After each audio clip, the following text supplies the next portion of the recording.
더 이상 제게 오지 마세요. 오늘 이후로 절대 다신 보지 않을 겁니다. 그 말을 내뱉는 순간 저는 차마 그의 얼굴을 볼 수가 없었습니다. 눈앞이 흐려지고 가슴 한가운데가 무너져 내리는 것만 같았지요. 담장 하나를 사이에 두고 시작된 인연이 이렇게 처참하게 끝나버릴 줄은 정말 몰랐습니다. 이 이야기를 듣고 계신 여러분, 잠시 댓글로 어디에 사시는 몇 살이고 지금 뭘 하면서 듣고 계신지 알려주시겠어요? 저도 궁금하거든요. 자, 그럼 어떻게 이 지경까지 오게 되었는지 처음부터 말씀드릴게요.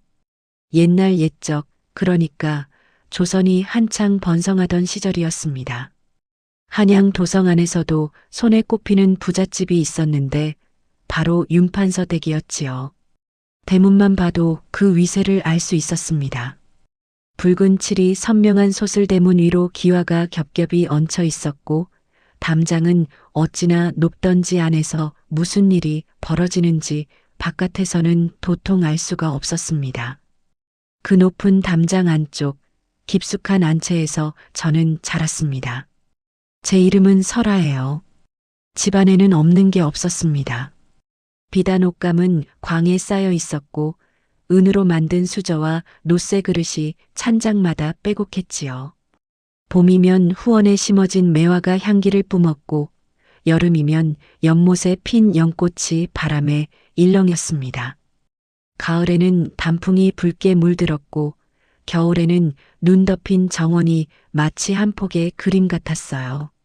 남들이 보기에 저는 세상 부러울 것 하나 없는 아씨였을 겁니다. 하지만 그 화려함 속에서 저는 늘 외로웠습니다.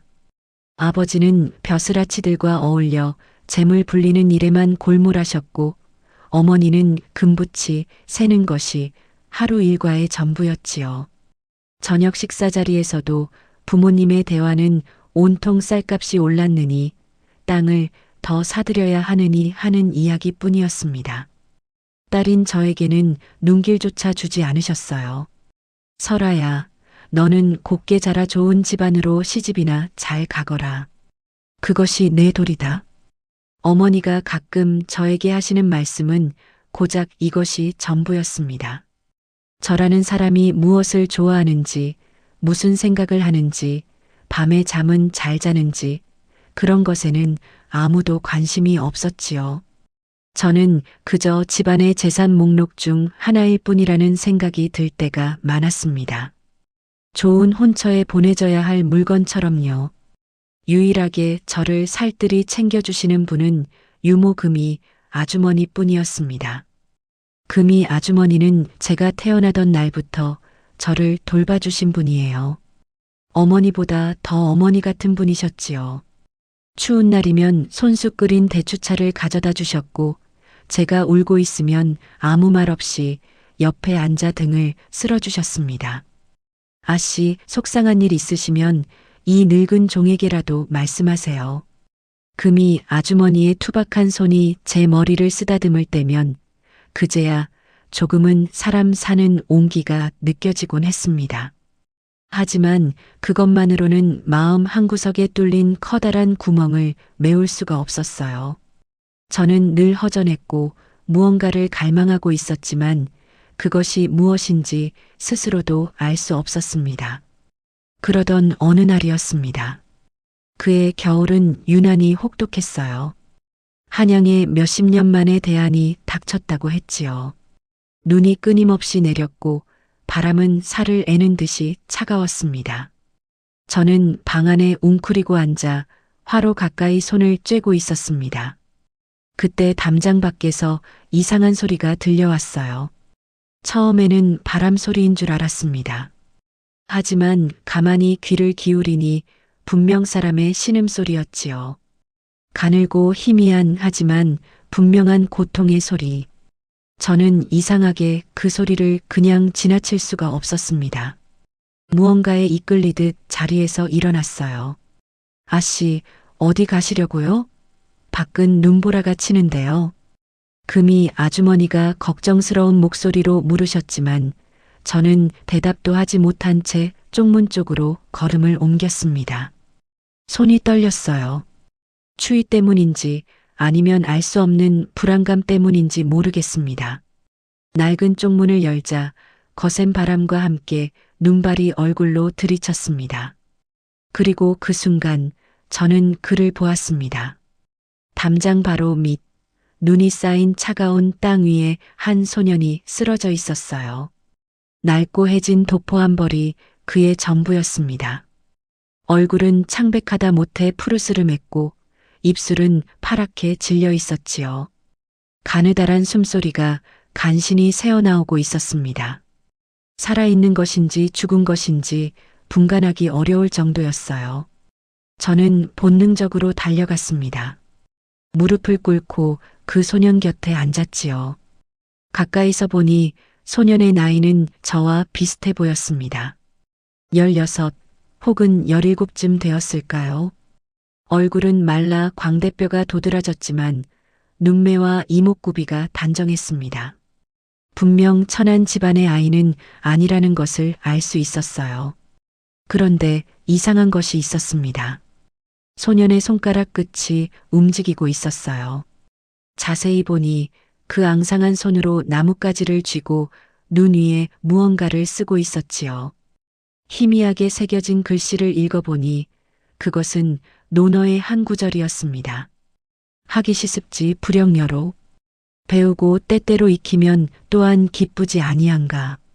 죽어가는 와중에도 이 소녀는 글을 쓰고 있었던 겁니다. 그 모습에 저는 가슴이 철렁 내려앉았습니다. 동시에 알 수 없는 감정이 가슴 깊은 곳에서 피어올랐어요.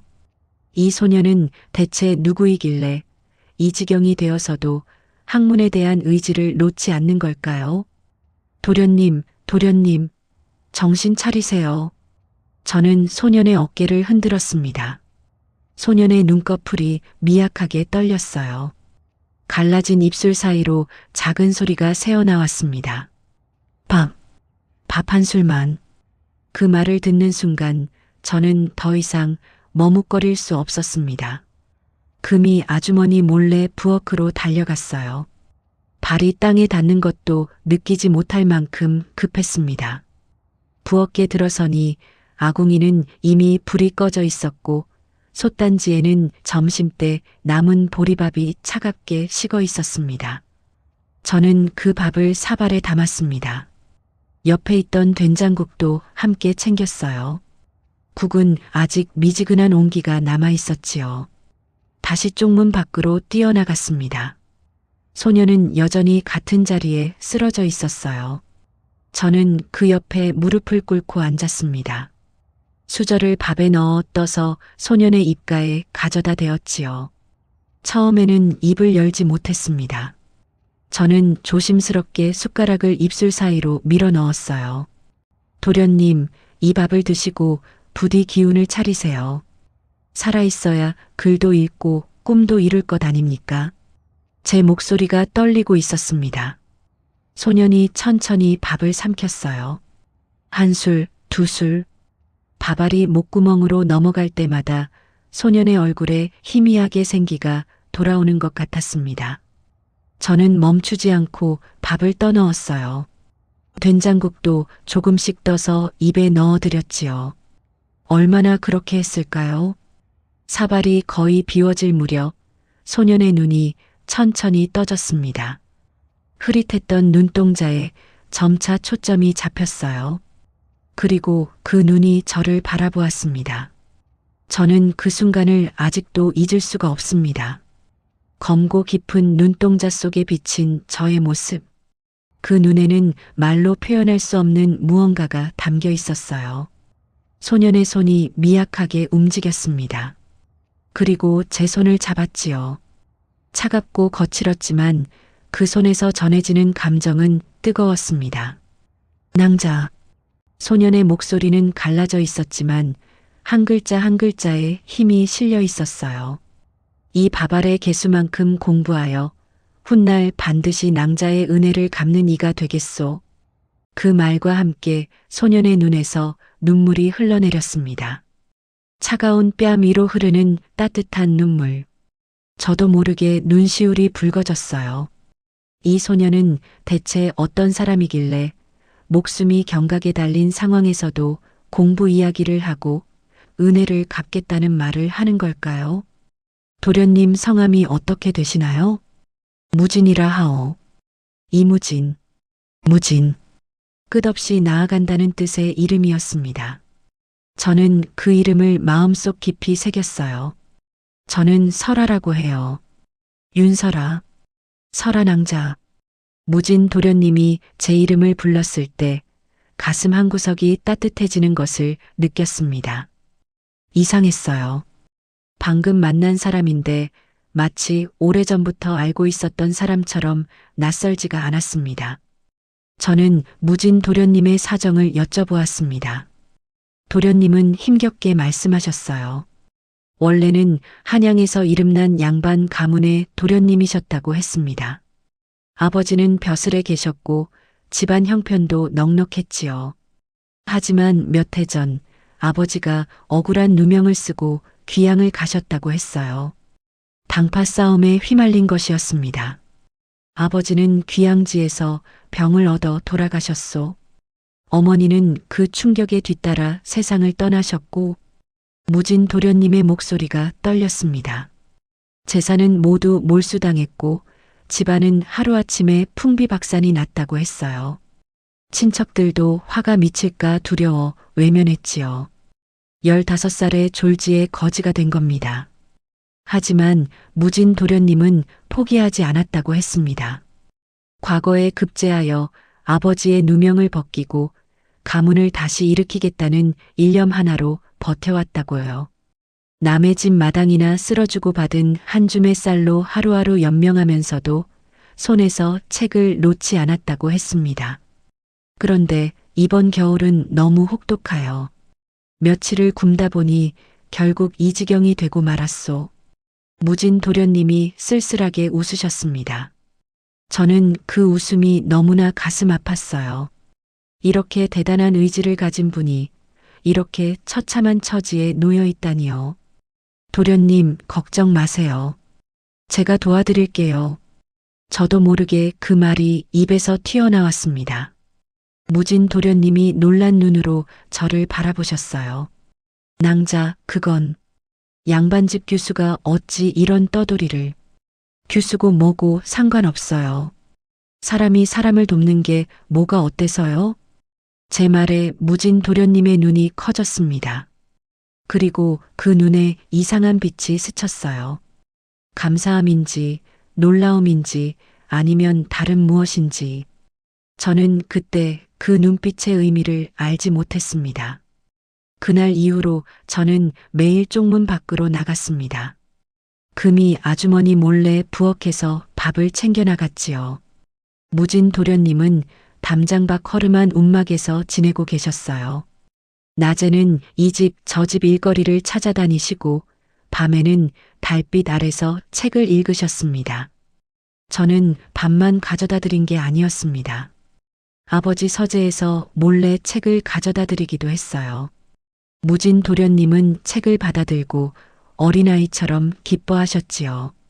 설아 낭자, 이 책. 이거 정말 구하기 어려운 책인데 아버지는 책은 사모으기만 하시지 읽지도 않으세요. 도련님 손에 있는 게 더 낫지요. 제 말에 무진 도련님이 웃으셨습니다. 그 웃음이 참 좋았어요. 굶주림과 추위에 시달리면서도 책을 보면 아이처럼 해맑게 웃으시는 그 모습이요. 그렇게 매일 만났습니다. 담장 쪽문 앞에서요. 제가 밥을 건네면 무진 도련님은 감사 인사를 하셨고 가끔은 글귀를 읊어주시기도 했습니다. 설아 낭자, 오늘은 시경의 한 구절을 들려드리겠소. 광간저구 제아지주 요조 숙녀 군자허구. 그게 무슨 뜻이에요? 꿩이 우는 강 위의 모래톱에서 아리따운 아가씨는 군자의 좋은 짝이라는 뜻이요. 무진 도련님이 그 구절을 읊을 때 왠지 볼이 뜨거워지는 것을 느꼈습니다. 도련님도 제 얼굴을 피하셨어요. 우리 사이에 묘한 공기가 흘렀지요. 날이 갈수록 무진 도련님을 향한 제 마음은 커져만 갔습니다. 아침에 눈을 뜨면 제일 먼저 도련님 생각이 났어요. 밤에 잠자리에 누우면 도련님 얼굴이 떠올랐지요. 이것이 사람들이 말하는 그 감정인 걸까요? 저는 그 감정의 이름을 감히 입 밖으로 내지 못했습니다. 무진 도련님도 마찬가지였던 것 같아요. 저를 바라보는 눈빛이 점점 깊어지고 대화할 때 목소리가 부드러워지는 것이 느껴졌거든요. 하지만 도련님은 절대로 그 마음을 표현하지 않으셨습니다. 신분의 차이 때문이었겠지요. 몰락한 양반의 자제가 부잣집 교수에게 마음을 내비치는 것은 있을 수 없는 일이었으니까요. 그래서 우리는 그저 담장 사이를 오가며 말을 나누었습니다. 때로는 책 이야기를, 때로는 하늘의 별 이야기를, 때로는 아무 말 없이 그냥 서로의 얼굴을 바라보기만 했어요. 그것만으로도 저는 충분히 행복했습니다. 금은보화가 넘치는 집에서 느끼지 못했던 따뜻함을 허름한 쪽문 앞에서 느꼈으니까요. 그런데 행복은 언제나 짧은 법이지요. 어느 날 불길한 소식이 들려왔습니다. 아씨, 큰일 났어요. 금이 아주머니가 다급하게 제 방으로 뛰어들어오셨습니다. 얼굴이 하얗게 질려 있었어요. 무슨 일이에요, 아주머니? 마님께서 아씨 혼사를 정하셨대요.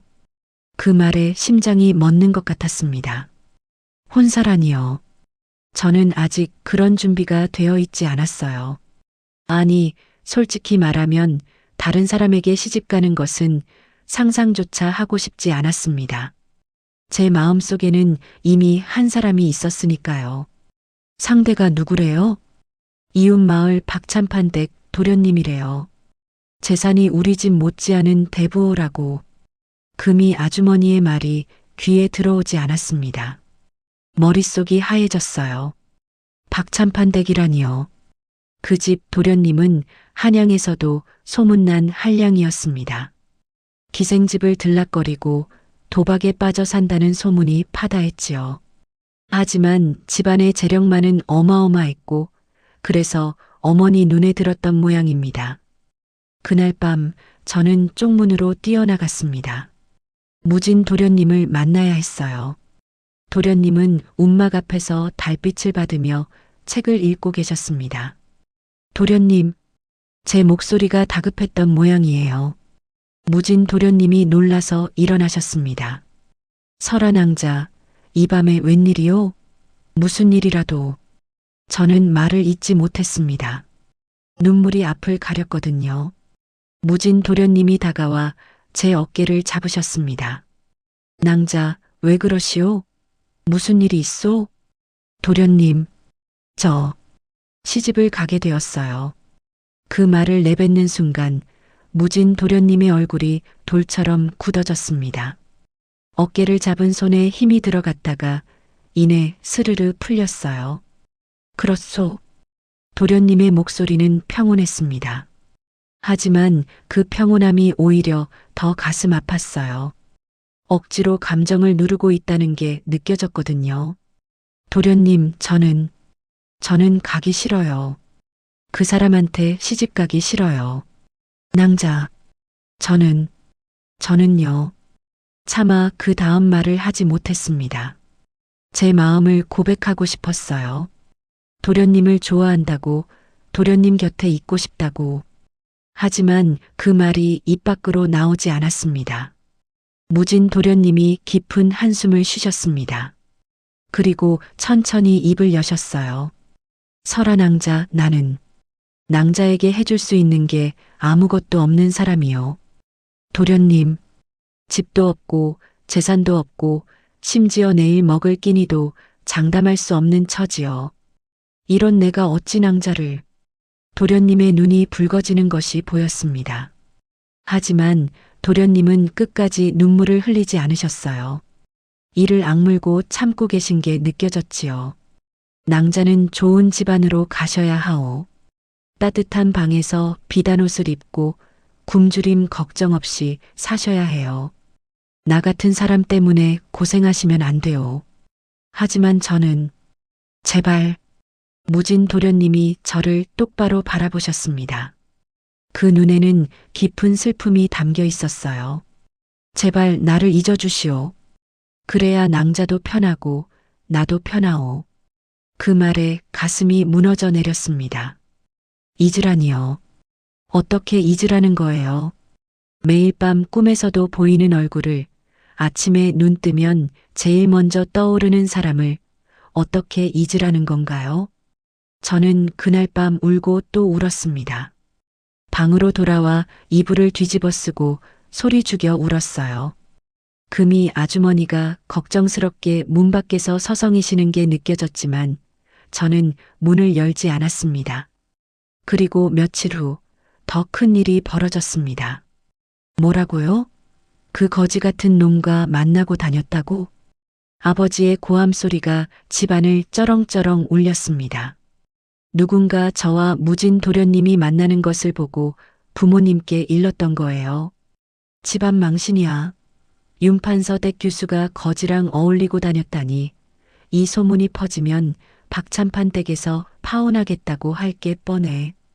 아버지가 화를 내시는 이유는 저를 걱정해서가 아니었습니다. 혼사가 깨질까봐, 재산을 합칠 기회를 놓칠까봐 걱정하시는 거였어요. 저는 그저 재산을 늘리기 위한 도구일 뿐이라는 것이 다시 한번 뼈저리게 느껴졌습니다. 당장 그놈을 잡아들여. 아버지가 하인들에게 소리쳤습니다. 저는 기겁을 했어요. 아버지, 안 돼요. 그분은 아무 잘못이 없어요. 닥쳐라. 내가 무슨 말을 할 처지냐. 아버지의 손바닥이 제 뺨을 때렸습니다. 뜨거운 통증과 함께 눈앞에 별이 번쩍했어요. 하지만 그 육체적 고통보다 더 아팠던 것은 무진 도련님에게 무슨 일이 생길지도 모른다는 두려움이었습니다. 그날 밤 저는 결심을 했습니다. 무진 도련님을 살리기 위해서 저는 그분을 떠나야 했어요. 영영 만나지 않겠다고, 다시는 보지 않겠다고 말해야 했습니다. 그래야만 도련님이 안전할 수 있으니까요. 다음 날 새벽 저는 마지막으로 쪽문을 열었습니다. 무진 도련님이 담장 밖에서 기다리고 계셨어요. 아마 제가 나올 줄 알고 계셨던 것 같아요. 도련님, 설아낭자. 저는 눈물을 삼키며 말했습니다. 더 이상 제게 오지 마세요. 오늘 이후로 절대 다신 보지 않을 겁니다. 무진 도련님의 얼굴이 일그러지는 게 보였습니다. 하지만 저는 차마 그 얼굴을 오래 볼 수가 없었어요. 보는 순간 결심이 무너질 것 같았거든요. 낭자, 왜 그러시오? 무슨 일이? 이유 묻지 마세요. 그냥 떠나주세요. 멀리 가세요. 다시는 이 담장 근처에 오지 마세요. 저는 돌아섰습니다. 발걸음이 천근만근이었어요. 등 뒤에서 무진 도련님이 부르시는 소리가 들렸지만 저는 멈추지 않았습니다. 쪽문을 닫는 순간 눈물이 쏟아져 내렸습니다. 그렇게 저는 제가 사랑한 첫 번째 사람을 스스로의 손으로 밀어냈습니다. 저도 몰랐어요. 그것이 우리의 마지막이 아니라 더 큰 폭풍의 시작일 뿐이라는 것을요. 내 아비의 죄를 생각하면 내 수청을 드는 것이 당연하지 않으냐? 그 말을 들을 때마다 저는 이를 악물었습니다. 손톱이 손바닥을 파고들어 피가 맺히도록 주먹을 쥐었지요. 하지만 대꾸할 수 없었어요. 노비가 주인에게 대드는 것은 목숨을 내놓는 것과 같았으니까요. 매일 밤 그 음흉한 눈빛을 피해 다니며 저는 이 지옥 같은 삶이 언제 끝날지 알 수 없었습니다. 자, 조금 전에 제가 무진 도련님과 헤어지던 장면에서 이야기를 멈췄었지요. 그 후로 무슨 일이 있었는지 지금부터 말씀드릴게요. 그날 새벽 쪽문을 닫고 돌아선 저는 며칠을 알아누웠습니다. 밥도 못 먹고 물도 못 마시고 그저 이불 속에서 울기만 했어요. 금이 아주머니가 죽을 끓여다 주셔도 한 숟가락도 넘기지 못했지요. 아씨, 이러시다간 정말 몸버려요. 제발 한 숟가락이라도 드세요. 아주머니, 저는 정말 나쁜 사람이에요. 아무 잘못도 없는 분을 제 손으로 내쫓았어요. 아씨, 금이 아주머니는 아무 말도 하지 못하셨습니다. 제 사정을 다 알고 계셨거든요. 아주머니도 눈시울이 붉어지셨지만 위로의 말을 찾지 못하시는 것 같았어요. 그래도 저는 한 가지 일만은 해야 했습니다. 무진 도련님이 떠나시기 전에 마지막으로 드리고 싶은 것이 있었거든요. 저는 그동안 아껴두었던 쌈짓돈을 모았습니다. 어머니가 가끔 용돈이라며 주시던 것들이었어요. 금액이 많지는 않았지만 한 사람이 몇 달은 버틸 수 있을 정도는 되었지요. 저는 그 돈을 작은 주머니에 담아 금이 아주머니께 부탁드렸습니다. 아주머니, 이것을 무진 도련님께 전해주실 수 있으세요? 제가 직접 드리면 안 될 것 같아서요. 금이 아주머니가 제 얼굴을 물끄러미 바라보셨습니다. 그리고 고개를 끄덕이셨어요. 알겠어요, 아씨. 제가 전해드릴게요. 그날 저녁 금이 아주머니가 돌아오셨습니다. 표정이 묘했어요. 아씨, 전해드렸어요. 도련님께서 받으시면서 이 말을 전해달라고 하셨어요. 뭐라고 하셨어요? 낭자의 은혜를 평생 잊지 않겠소. 반드시 돌아와 갚겠소. 그렇게 말씀하셨어요. 그 말을 듣는 순간 다시 눈물이 쏟아졌습니다. 무진 도련님은 그 상황에서도 저를 원망하지 않으셨어요. 오히려 은혜를 갚겠다고 하셨지요. 그 마음이 너무나 고마우면서도 한편으로는 너무나 아팠습니다. 도련님은 어디로 가신대요? 깊은 산속 사찰로 가신다고 하셨어요. 그곳에서 공부에 전념하시겠다고요. 그렇게 무진 도련님은 떠나셨습니다. 저는 그분이 떠난 방향을 바라보며 오래도록 서 있었어요. 다시 만날 수 있을까요? 아니, 다시 만나면 안 되는 걸까요? 제 마음은 혼란스러웠습니다. 그 후로 저는 박찬판댁 도련님과 혼례를 올렸습니다. 소문대로 그 도련님은 형편없는 사람이었어요. 혼례 첫날 밤부터 술에 취해 들어왔고 저를 보자마자 코를 골며 잠들어 버렸지요. 그나마 다행이라고 생각했습니다. 차라리 무관심이 낫다고요. 하지만 운명은 저를 그냥 내버려 두지 않았습니다. 혼례를 올린 지 석 달도 채 되지 않아 박찬판댁 도련님이 급병으로 세상을 떠났습니다. 술과 방탕한 생활로 몸이 망가질 대로 망가진 상태였다고 했어요. 저는 18살에 과부가 되었습니다. 시댁에서는 저를 불길한 여자라며 내쫓았어요. 혼인한 지 석 달 만에 남편을 잃은 신부라니 팔자가 사나운 것이 틀림없다고요. 저는 쫓겨나다시피 친정으로 돌아왔습니다. 하지만 친정에서도 저를 반기지 않았어요. 과부가 된 딸이 집안의 수치라며 아버지는 저를 쳐다보지도 않으셨지요. 그것도 잠시 더 큰 비보가 날아왔습니다. 무진 도련님이 떠나신 지 3년째 되던 해였어요. 어느 날 갑자기 관아에서 군졸들이 들이닥쳤습니다. 윤판서는 영모를 꾀한 죄로 체포한다. 아버지가 영모 혐의로 잡혀가셨습니다. 저는 하늘이 무너지는 것 같았어요. 영모라니요. 아버지가 영모를 꾀했다니요. 말도 안 되는 소리였습니다. 아버지는 돈 욕심은 많으셨지만 나라를 뒤엎을 만큼 대담한 분이 아니셨어요. 나중에 알고 보니 아버지는 무리하게 땅을 사들이고 재산을 불리시다가 권력자들의 눈밖에 나셨던 거였습니다. 특히 조정의 실세인 서대감이라는 자와 토지 문제로 다투셨는데 그 자가 앙심을 품고 아버지를 모함한 것이었지요. 영모라는 누명을 씌워 아버지를 제거하려 한 겁니다. 증거도 없었고 재판도 형식적이었습니다. 모든 것은 이미 정해져 있었어요. 아버지는 옥에 갇히신 지 열흘 만에 돌아가셨습니다. 고문을 견디지 못하셨다고 했어요. 어머니는 그 소식을 듣고 그 자리에서 쓰러지셨습니다. 그리고 사흘 후 어머니도 눈을 감으셨지요. 화병이었습니다. 20살의 과부가 되고 같은 해에 부모님마저 잃었습니다. 저는 하루아침에 세상에 혼자 남겨졌어요. 금이 아주머니만이 제 곁에 남아주셨습니다. 집안의 다른 하인들은 모두 뿔뿔이 흩어졌지만 아주머니만은 끝까지 저를 떠나지 않으셨어요. 아씨, 저는 아씨 곁을 지킬게요. 어디를 가시든 함께 갈게요. 아주머니의 그 말에 저는 펑펑 울었습니다.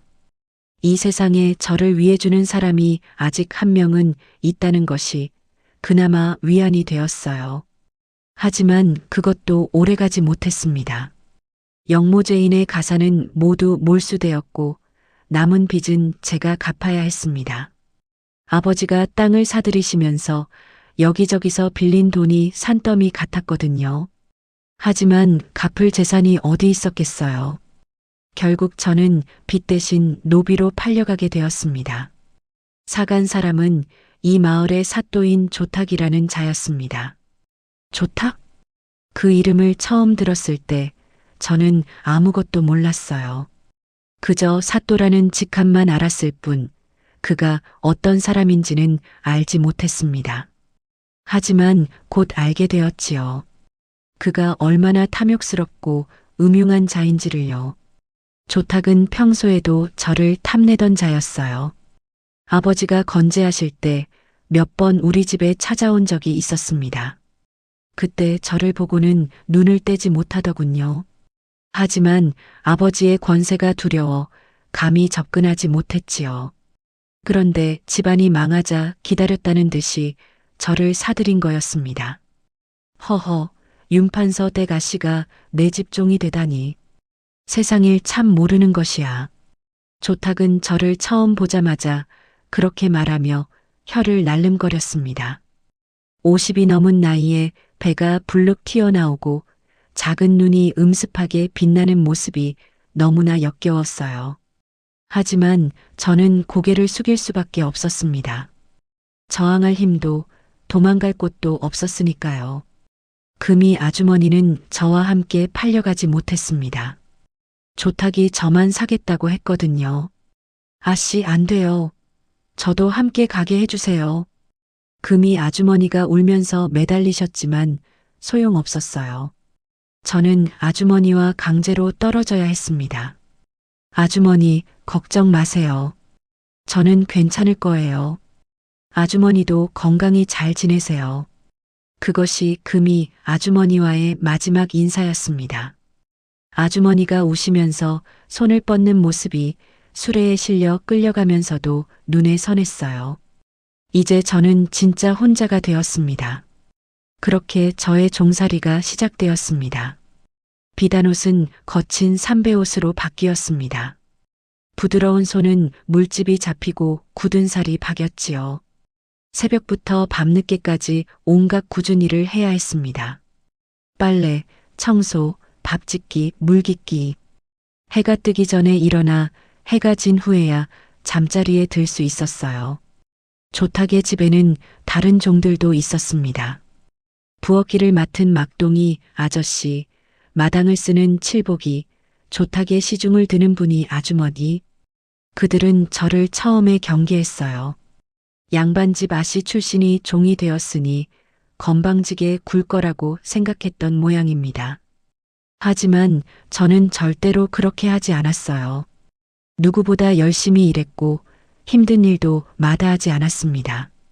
그러자 점차 그들도 마음을 열어주었지요. 설아야, 너 참 딱하다. 이렇게 고생하게 되다니. 막동이 아저씨가 어느 날 그렇게 말씀하셨어요. 투박하지만 따뜻한 위로였습니다. 저는 그 말에 눈물이 날 뻔했지만 꾹 참았어요. 울면 더 힘들어질 것 같았거든요. 하지만 육체적 고통보다 더 힘든 것은 조탁의 집요한 괴롭힘이었습니다. 설아야, 오늘 밤 내 방으로 오너라. 조탁은 거의 매일 저를 불렀습니다. 저는 온갖 핑계를 대며 피했지요. 몸이 아프다고, 할 일이 남았다고, 다른 종들이 부른다고. 하지만 핑계에도 한계가 있었습니다. 내년이 끝까지 거역하면 어찌 되는지 알기나 하느냐? 내가 마음만 먹으면 내년을 당장 관하로 끌고 가 곤장을 칠 수 있어. 조탁이 화를 낼 때마다 저는 바닥에 납작 엎드려 용서를 빌었습니다. 하지만 마음속으로는 결코 굴복하지 않았어요. 차라리 죽을지언정 저 더러운 자에게 몸을 내줄 수는 없었습니다. 어느 날 밤 조탁이 술에 취해 제 방으로 쳐들어온 적이 있었어요. 저는 필사적으로 저항했습니다. 핥히고 물어뜯고 발버둥을 쳤지요.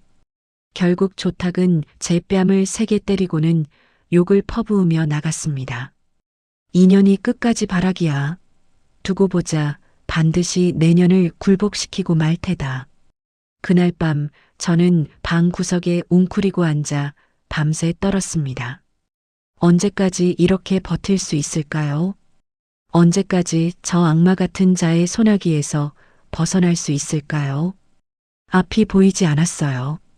그렇게 버티며 살았습니다. 하루하루가 전쟁이었어요.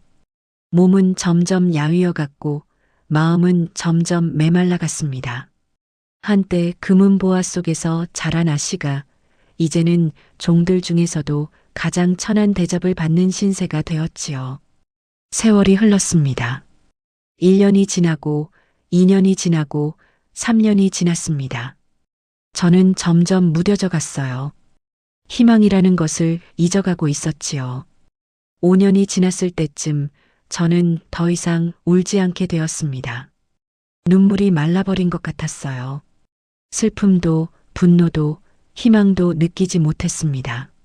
10년이 지났을 때 저는 제 얼굴을 거의 잊어버렸습니다. 거울을 볼 일이 없었거든요. 가끔 물동이에 비친 모습을 볼 때면 그 늙고 지친 얼굴이 정말 제 얼굴인지 의심스러웠습니다. 그래도 한 가지만은 잊지 않았습니다. 매일 밤 잠들기 전에 저는 달을 바라보았어요. 조탁의 집 뒤뜰 구석, 제가 잠자는 허름한 광 앞에서 하늘을 올려다보았지요. 달은 언제나 그 자리에 있었습니다. 보름달이든 초승달이든 구름에 가려 희미하든 달은 항상 저를 내려다보고 있었어요.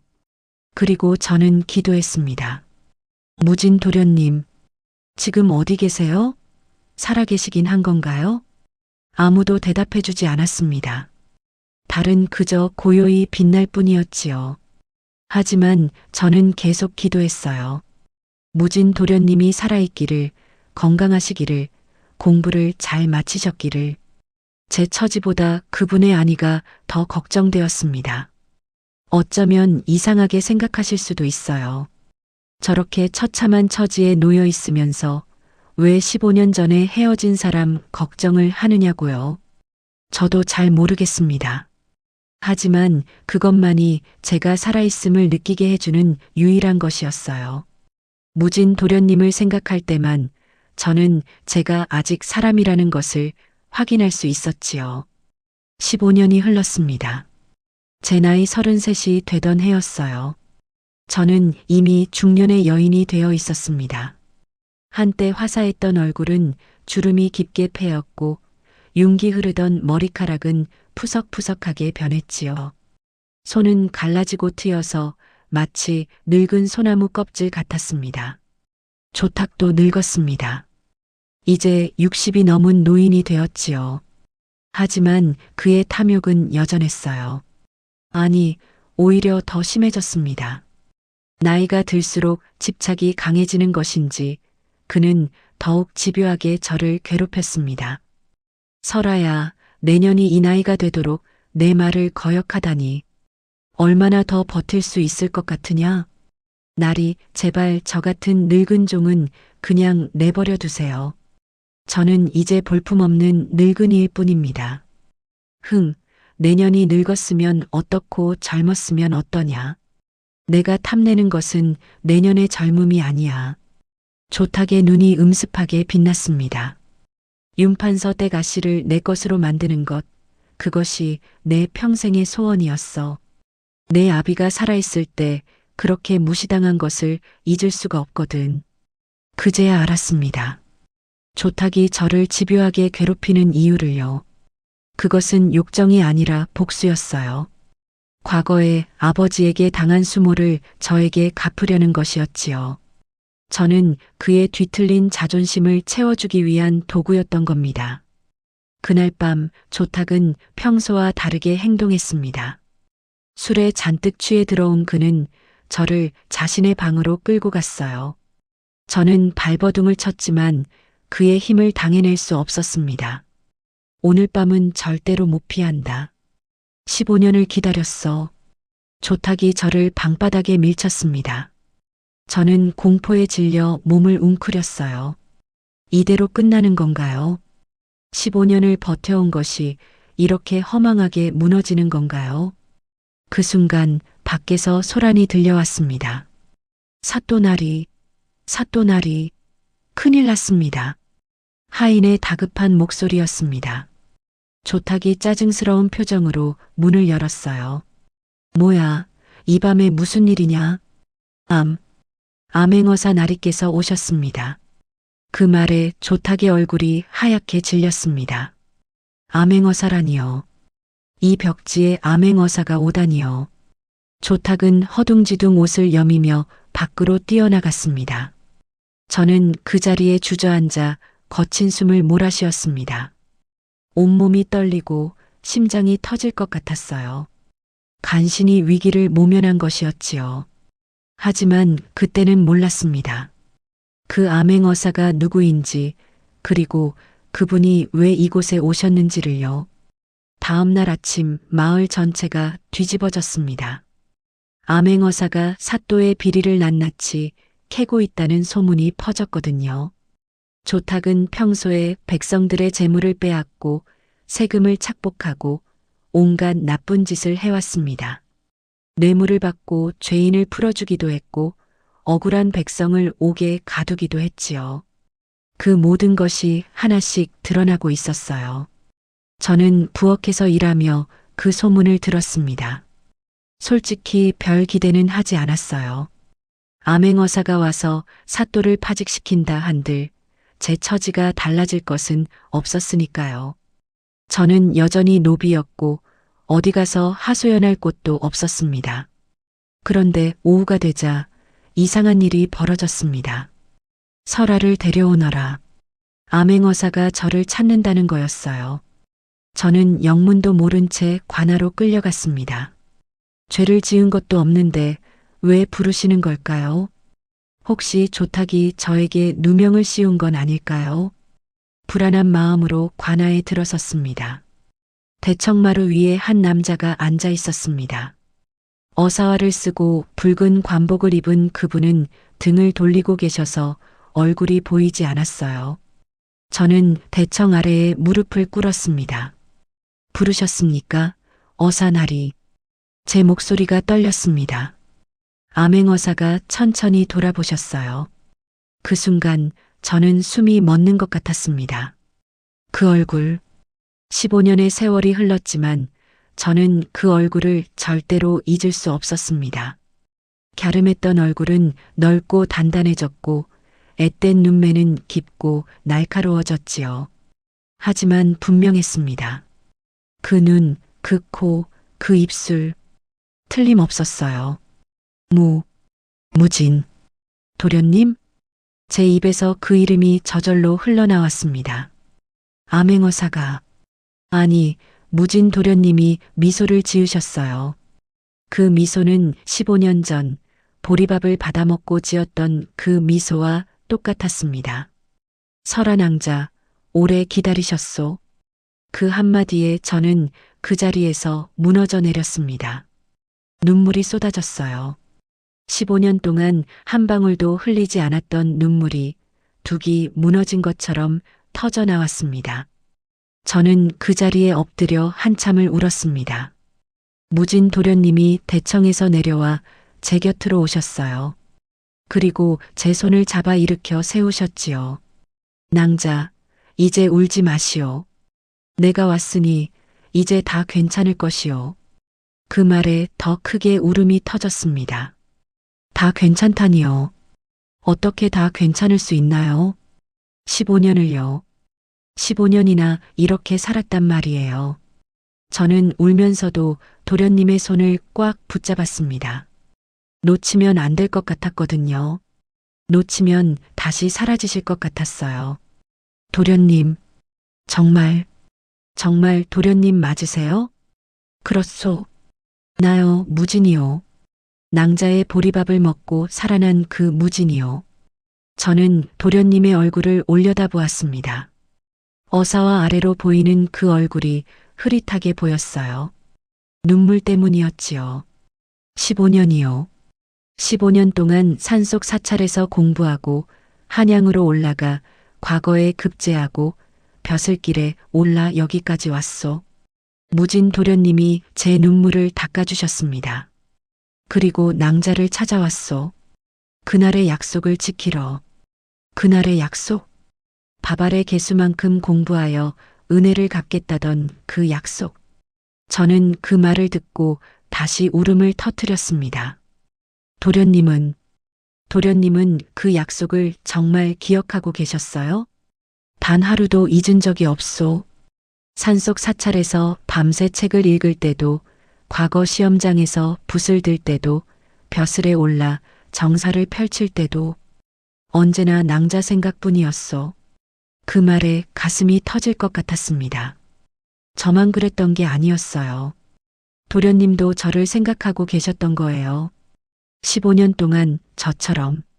하지만 어떻게 여기에? 낭자의 소식을 수소문했소. 윤판서 댁이 영모 혐의로 몰락했다는 것을 알았을 때 가슴이 무너지는 줄 알았소. 그리고 낭자가 노비로 팔려갔다는 것을 알았을 때 무진 도련님의 얼굴이 굳어졌습니다. 내가 더 빨리 오지 못한 것이 천추의 한이요. 낭자가 얼마나 고생하셨을지 생각만 해도 미칠 것 같았소. 도련님, 그래서 암행어사로 자원했소. 이 고을에 파견되어 조탁의 비리를 캐고 낭자를 구하기 위해. 그것이 내가 할 수 있는 유일한 방법이었소. 저는 그제야 모든 것을 이해했습니다. 무진 도련님이 왜 이 벽지까지 암행어사로 오셨는지, 왜 하필 어젯밤에 나타나셨는지, 모든 것이 우연이 아니었어요. 도련님이 저를 구하기 위해 오신 거였습니다. 조탁은 곧 파직되어 유배를 갈 것이요. 그동안 백성들에게 저지른 죄, 그리고 낭자를 괴롭힌 죄까지 반드시 갚게 할 것이요. 무진 도련님의 목소리가 단호했습니다. 그리고 낭자는 오늘부로 양인으로 풀려나게 될 것이요. 내가 모든 절차를 밟아놓았소. 양인이라니요. 저는 믿을 수가 없었습니다. 15년 동안 노비였던 제가 다시 자유로운 몸이 된다고요? 도련님, 그게 정말이에요? 정말이요. 낭자는 이제 자유요. 그 말에 다리에 힘이 풀렸습니다. 주저앉으려는 저를 무진 도련님이 부축해 주셨어요. 낭자, 15년 동안 많이 힘드셨소? 많이 아프셨소? 저는 고개를 끄덕였습니다. 말이 나오지 않았어요. 이제 다 끝났소. 앞으로는 내가 낭자를 지킬 것이요. 2번 다시 이런 고통을 겪지 않게 할 것이요. 무진 도련님이 저를 꼭 안아주셨습니다. 그 품이 따뜻했어요. 15년 동안 잊고 있었던 온기가 느껴졌습니다. 저는 그 품에 얼굴을 묻고 또다시 울었습니다. 하지만 제 머릿속에는 한 가지 의문이 남아 있었어요. 도련님, 저는 도련님을 멀리 떠나라고 했었잖아요. 다시는 보지 않겠다고 했었잖아요. 그런데 왜? 무진 도련님이 제 말을 끊으셨습니다. 알고 있소. 낭자가 왜 그런 말을 했는지도 알고 있소. 네. 낭자는 나를 살리기 위해 그런 말을 한 것이오. 윤판서 어른이 나를 잡아들이려 한다는 것을 알고 내가 해를 입을까봐 일부러 떠나라고 한 것 아니오? 저는 말문이 막혔습니다. 어떻게 아셨을까요? 15년이 지나도록 아무에게도 말하지 않았는데 어떻게 아셨을까요? 금이 아주머니가 쌈짓돈을 전해주시면서 모든 것을 말해주셨소. 낭자가 얼마나 울었는지, 얼마나 힘들어했는지, 그리고 왜 그런 결정을 내렸는지. 금이 아주머니, 역시 그분이셨군요. 저는 금이 아주머니께 마음속으로 감사드렸습니다. 그래서 더 열심히 공부했소. 낭자의 희생이 헛되지 않게 반드시 성공해서 돌아오겠다고. 그것만 생각하며 15년을 버텼소. 무진 도련님의 목소리가 떨렸습니다. 그런데 이렇게 오래 걸려서 낭자가 그렇게 힘든 세월을 보내게 해서 정말 죄송하오. 저는 고개를 저었습니다. 아니에요, 도련님. 오신 것만으로도 저는 충분해요. 그것은 진심이었습니다. 무진 도련님이 살아계신 것만으로도 저를 잊지 않고 계셨다는 것만으로도 저는 15년의 고통을 견딜 수 있었습니다. 그날 저녁 조탁은 포승줄에 묶여 끌려갔습니다. 그동안 저지른 죄가 너무 많아서 유배로는 부족하고 차명을 받을 수도 있다고 했어요. 저는 그가 끌려가는 모습을 멀리서 바라보았습니다. 아무런 감정이 느껴지지 않았어요. 통쾌하지도 슬프지도 않았습니다. 그저 담담했지요. 나를 이렇게 만든 것이 내년이냐? 두고 봐라. 반드시 복수할 테다. 조탁이 끌려가면서 저를 향해 악을 썼습니다. 하지만 저는 아무런 대답도 하지 않았어요. 그의 말은 이제 제게 아무런 힘도 없었습니다. 모든 것이 끝났다는 안도감만이 가슴에 차올랐습니다. 그리고 저는 드디어 자유의 몸이 되었습니다. 하지만 또 다른 시련이 기다리고 있을 줄은 그때는 미처 몰랐습니다. 무진 도련님과 저의 이야기가 소문이 나기 시작했거든요. 그리고 그 소문은 생각지도 못한 곳까지 퍼져나가고 있었습니다. 낭자, 내 배가 너무 고파. 그런데 보리밥 한 그릇만 얻어먹을 수 있겠소? 그 목소리를 듣는 순간 저는 온몸이 얼어붙는 것 같았습니다.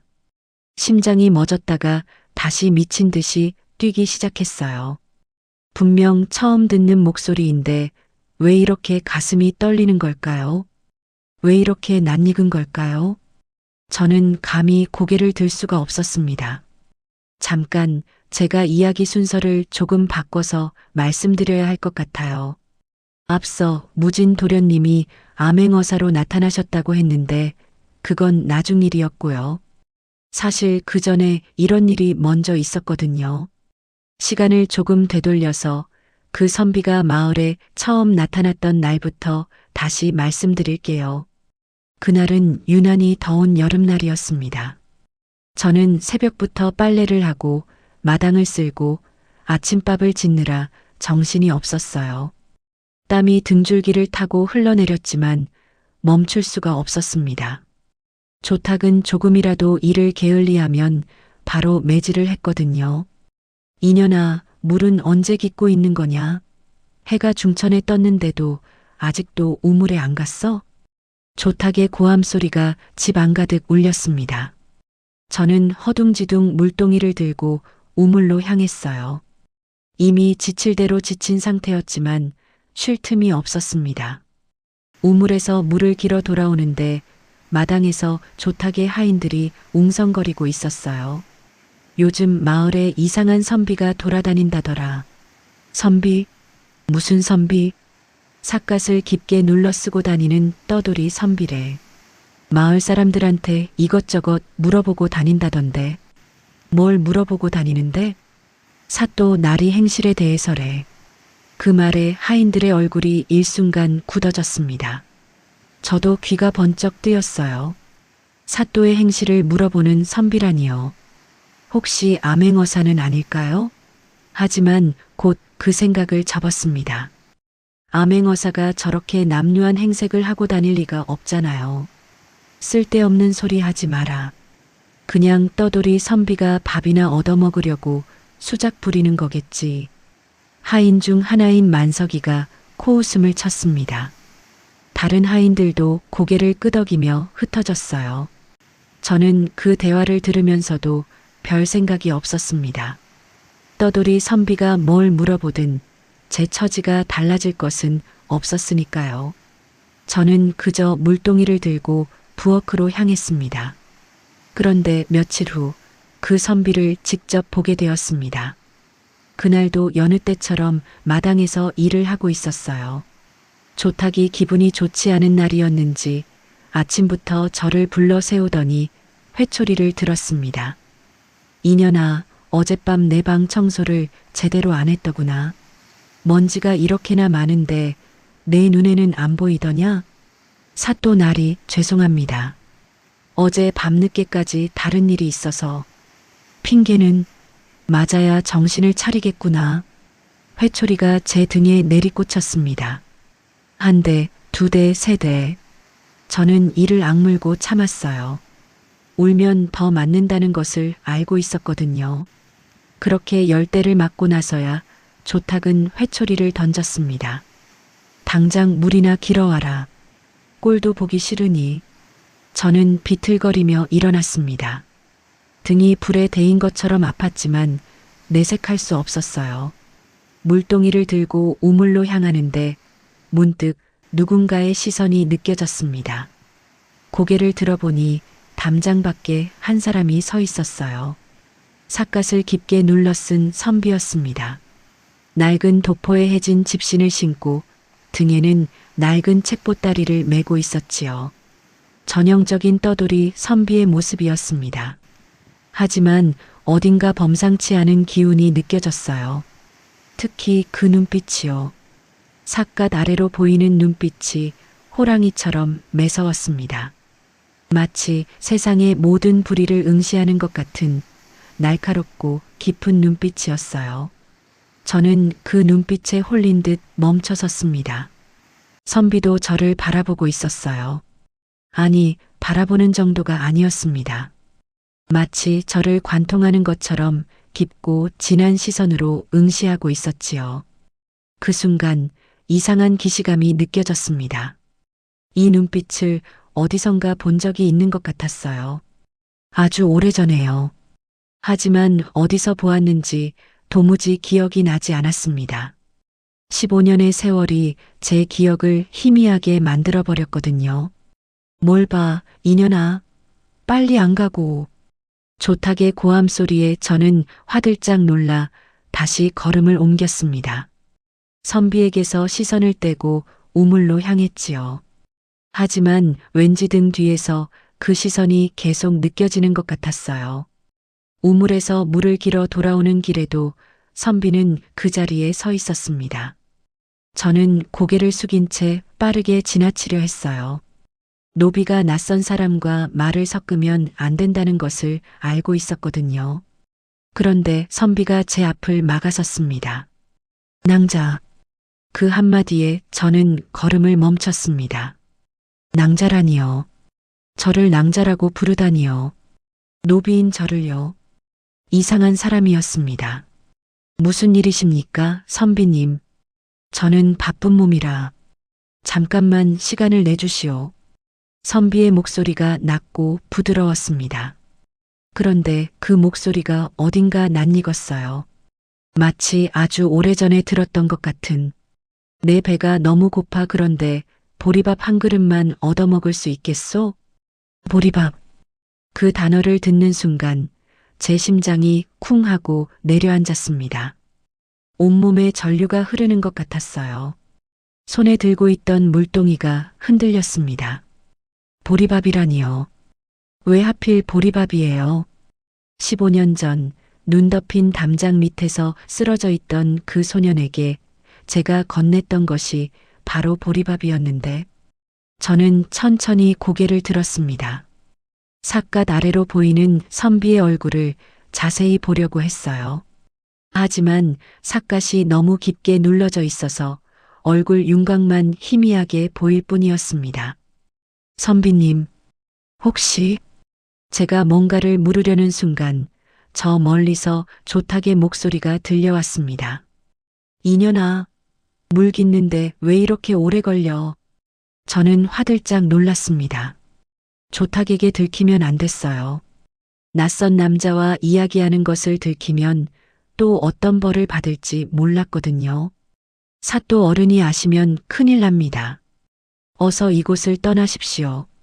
저는 급하게 그렇게 말하고는 물동이를 들고 뛰다시피 집 안으로 들어갔습니다.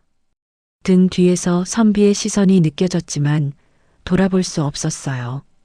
부엌에 들어가서도 심장이 진정되지 않았습니다. 왜 그 선비는 하필 보리밥을 말했을까요? 우연일까요?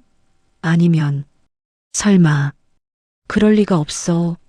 저는 고개를 저었습니다. 무진 도련님이 살아계신다 해도 저 같은 노비를 찾아올 리가 없었어요. 게다가 도련님이라면 이미 과거에 급제해서 벼슬길에 오르셨을 수도 있잖아요. 그런 분이 왜 남루한 떠돌이 선비 행색을 하고 이런 시골 마을을 돌아다니겠어요.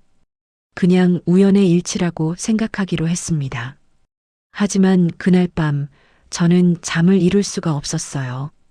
그 선비의 눈빛이 자꾸 떠올랐거든요. 그리고 그 목소리도요. 낮고 부드러우면서도 힘이 느껴지는 그 목소리. 무진 도련님의 목소리도 저랬던가? 15년 전의 기억을 더듬어 보았습니다. 하지만 너무 오래되어서 목소리까지는 정확히 기억나지 않았어요. 다만 따뜻했다는 느낌, 그리고 진심이 담겨 있었다는 느낌만 남아 있었지요. 다음 날도 그 다음 날도 선비는 마을 주변을 돌아다녔습니다. 마을 사람들 사이에서 그 선비에 대한 이야기가 점점 퍼져나갔어요. 주막에서 술을 마시며 사람들의 이야기를 듣는다는 것, 특히 사또의 행실에 대해 자세히 물어본다는 것, 가리고 누구에게도 자신의 정체를 밝히지 않는다는 것. 혹시 암행어사 아닐까? 누군가 조심스럽게 말했지만 다른 사람들은 코웃음을 쳤어요. 에이, 암행어사가 저렇게 거지 같은 꼴로 다니겠어? 그냥 떠돌이 선비가 밥이나 얻어먹으려고 사또 험담을 모으는 거겠지. 나중에 사또한테 고해 바치고 상이나 받으려는 거 아냐? 그것도 그렇네.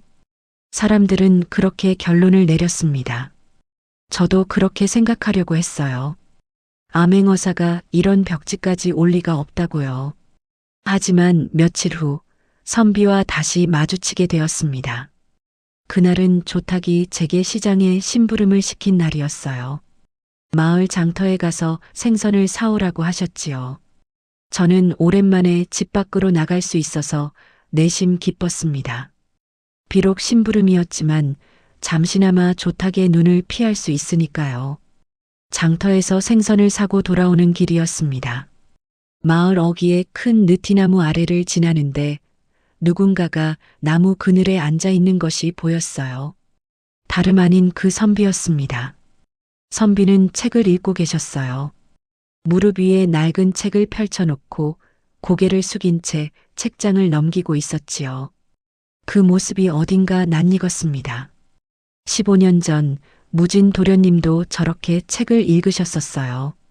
달빛 아래서, 촛불 아래서, 심지어 쓰러져 있으면서도 손에서 책을 놓지 않으셨지요. 저는 멈춰서서 선비를 바라보았습니다. 선비는 제 시선을 느꼈는지 고개를 들었어요. 그리고 저를 보자 희미하게 미소를 지으셨습니다. 낭자. 선비가 저를 불렀습니다. 저는 주변을 살폈어요. 다행히 아무도 없었습니다.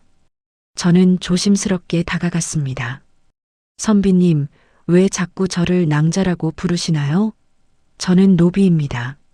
노비면 어떻고 양반이면 어떻소? 사람이면 다 같은 사람이지. 그 말에 가슴이 뜨거워졌습니다. 15년 전 제가 무진 도련님께 했던 말과 똑같았거든요. 규수고 뭐고 상관없어요. 사람이 사람을 돕는 게 뭐가 어때서요? 그때 제가 그렇게 말했었지요. 선비님, 혹시 저를 아시나요? 제가 조심스럽게 물었습니다. 선비가 저를 물끄러미 바라보셨어요. 그 눈빛이 너무나 깊어서 마치 제 마음속까지 들여다보는 것 같았습니다. 알고 있소. 선비가 낮은 목소리로 대답했습니다. 15년 전부터 알고 있소. 그 말에 저는 숨이 멎는 것 같았습니다. 15년 전이라니요. 그때 저를 알던 사람은 도련님? 제 입에서 떨리는 목소리가 흘러나왔습니다. 선비가 천천히 삿갓을 벗었어요. 그리고 그 얼굴이 드러났습니다. 15년의 세월이 흘렀지만 저는 그 얼굴을 단번에 알아볼 수 있었습니다. 갸름했던 소년의 얼굴은 넓고 단단한 남자의 얼굴이 되어 있었지만 그 눈만은 변하지 않았어요. 깊고 맑은 그리고 따뜻한 눈. 무진 도련님, 저는 그 자리에서 주저앉을 뻔했습니다. 다리에 힘이 풀렸거든요. 선비가, 아니, 무진 도련님이 급히 저를 부축해 주셨어요. 낭자, 괜찮소? 도련님, 정말 도련님이세요? 살아계셨어요? 그동안 어디 계셨어요? 질문이 쏟아져 나왔습니다. 눈물도 쏟아져 나왔어요. 저는 15년 동안 참아왔던 눈물을 마침내 흘렸습니다. 무진 도련님이 제 어깨를 잡고 나무 그늘 아래로 이끌어 앉히셨습니다. 그리고 제 옆에 나란히 앉으셨지요.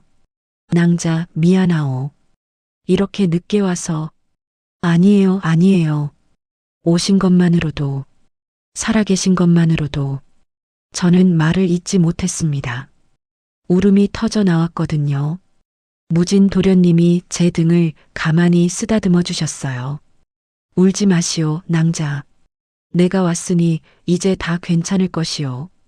한참을 울고 나서야 저는 조금 진정이 되었습니다. 그제야 궁금한 것들을 물어볼 수 있었어요. 도련님, 그동안 어디 계셨어요? 어떻게 사셨어요? 무진 도련님이 먼 곳을 바라보며 천천히 말씀하셨습니다. 낭자가 건네준 쌈짓돈을 가지고 깊은 산속 사찰로 들어갔소. 그곳에서 스님들의 도움을 받아 공부에 전념했지요. 도련님은 사찰에서 낮에는 일을 돕고 밤에는 책을 읽었다고 하셨어요. 잠을 4시간 이상 잔 적이 없었다고요. 오직 한 가지 목표만 생각하며 버텼다고 하셨습니다. 무슨 목표요? 낭자에게 돌아가는 것이요. 그 말에 가슴이 찢어지는 것 같았습니다. 그렇게 10년을 공부한 끝에 과거에 응시했소. 장원급제는 아니었지만 급제는 했지요. 과거에 급제하신 후 무진 도련님은 벼슬길에 오르셨다고 했어요. 처음에는 작은 벼슬부터 시작해서 차근차근 올라갔다고 하셨습니다. 그리고 5년 전에 암행어사가 되셨다고요. 암행어사가 되자마자 낭자의 소식을 수소문했소. 윤판서 댁이 영모 혐의로 몰락했다는 것을 알았을 때 가슴이 무너지는 줄 알았소. 무진 도련님의 목소리가 떨렸습니다. 낭자가 노비로 팔려갔다는 것을 알고 미칠 것 같았소. 당장 달려가고 싶었지만 그럴 수가 없었소. 암행어사라 해도 함부로 움직일 수 없었거든요. 도련님은 조탁에 대한 정보를 모으셨다고 했어요. 조탁이 얼마나 탐욕스럽고 비리가 많은 자인지 조사하셨지요. 그리고 마침내 이 고을에 암행어사로 파견될 기회를 얻은 것이었습니다. 하지만 바로 신분을 드러내면 안 됐소. 조탁의 비리를 확실히 밝혀내야 했거든요. 그래서 떠돌이 선비로 변장하고 마을을 돌아다니며 정보를 모은 것이요. 그제야 모든 것이 이해가 되었습니다. 왜 선비가 사또의 행실을 물어보고 다녔는지, 왜 남루한 행색을 하고 있었는지. 그런데 며칠 전 낭자를 보았을 때 무진 도련님의 목소리가 갈라졌습니다. 매를 맞으면서 물을 깃는 낭자를 보았을 때 당장 뛰어가서 그 악한을 때려 눕히고 싶었소. 하지만 참았소. 참아야 했소. 아직 때가 아니었으니까. 도련님의 손이 주먹을 쥐고 있었어요. 손등에 핏줄이 붉어져 나와 있었습니다. 낭자가 얼마나 고생했을지, 15년 동안 얼마나 힘들었을지, 생각만 해도 가슴이 찢어지요. 저는 고개를 저었습니다. 도련님, 저는 괜찮아요. 정말 괜찮아요. 도련님이 살아계시다는 것, 저를 잊지 않고 계셨다는 것, 그것만으로도 저는 충분해요. 그것은 진심이었습니다. 무진 도련님이 살아계신 것만으로도, 저를 찾아와 주신 것만으로도 저는 15년의 고통을 견딜 수 있었습니다. 낭자, 무진 도련님이 제 손을 잡으셨습니다. 그 손이 따뜻했어요. 15년 전 그 겨울날 차갑고 거칠었던 손이 이제는 따뜻하고 단단해져 있었습니다. 조금만 더 기다려 주시오. 조탁의 비리를 모두 밝혀낸 후 반드시 낭자를 구하겠소. 며칠만 더 버텨주시오. 저는 고개를 끄덕였습니다. 며칠이요. 15년을 버텼는데 며칠쯤이야 아무것도 아니었어요. 도련님, 저 약속 하나만 해주세요. 뭐든 말하시오. 절대 위험한 일은 하지 마세요. 도련님이 다치시면 저는 정말 살 수 없어요. 무진 도련님이 미소를 지으셨습니다. 15년 전 보리밥을 받아먹고 지었던 그 미소와 똑같은 미소였어요. 약속하겠소. 반드시 무사히 돌아오겠소.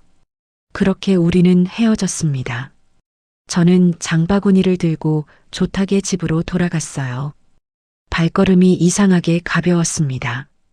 15년 만에 처음으로 가벼운 발걸음이었지요. 그날 밤 저는 달을 바라보며 기도했습니다. 예전처럼요. 하지만 이번에는 기도의 내용이 달랐어요. 무진 도련님, 부디 무사하세요. 부디 약속을 지켜주세요. 그리고 며칠 후 드디어 그날이 왔습니다. 암행어사 출두를 외치는 소리와 함께 조탁의 집이 뒤집어졌어요. 무진 도련님이 어사화를 쓰고 관복을 입은 채 나타나셨을 때 조탁의 얼굴은 백지장처럼 하얗게 질렸습니다.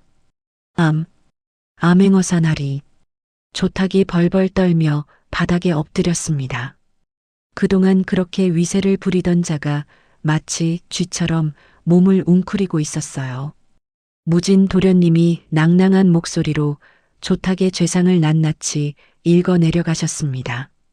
백성들의 재물을 빼앗은 죄, 세금을 착복한 죄, 억울한 사람을 옥에 가둔 죄, 뇌물을 받고 죄인을 풀어준 죄. 그 목록은 끝이 없었어요. 그리고 무진 도련님이 저를 바라보셨습니다. 무고한 양인을 노비로 만들어 15년간 괴롭힌 죄. 그 말에 조탁의 얼굴이 흑빛이 되었습니다. 윤설아는 원래 양인이었으나 부당하게 노비로 팔렸다. 이에 본 어사는 설아의 양인 신분을 회복시키고 조탁은 유배형에 처한다. 그 순간 저는 무릎이 풀려 그 자리에 주저앉았습니다. 자유라니요. 드디어 자유라니요. 15년 만에 저는 다시 사람이 되었습니다. 하지만 이야기는 여기서 끝이 아니었어요. 무진 도련님과 저의 재회가 알려지면서 뜻밖의 사람들이 우리 앞에 나타나기 시작했거든요. 그리고 그들은 우리의 행복을 결코 가만히 두고 보려 하지 않았습니다. 암행어사 출두야. 암행어사 출두야. 그 우렁찬 목소리가 담장을 넘어 울려 퍼지던 순간 저는 품속의 은장도를 꽉 쥐고 있었습니다. 차가운 금속의 감촉이 손바닥에 전해졌지요. 조금만 더 늦었더라면 저는 그 칼로 제 목숨을 끊었을 겁니다. 죽음보다 더 싫은 것이 있었으니까요. 자, 이 장면이 어떻게 벌어지게 되었는지 그날 아침부터 말씀드릴게요. 그날은 유난히 해가 뜨겁게 떠올랐습니다. 저는 새벽부터 이상한 기운을 느꼈어요. 조탁의 집 전체가 분주하게 움직이고 있었거든요.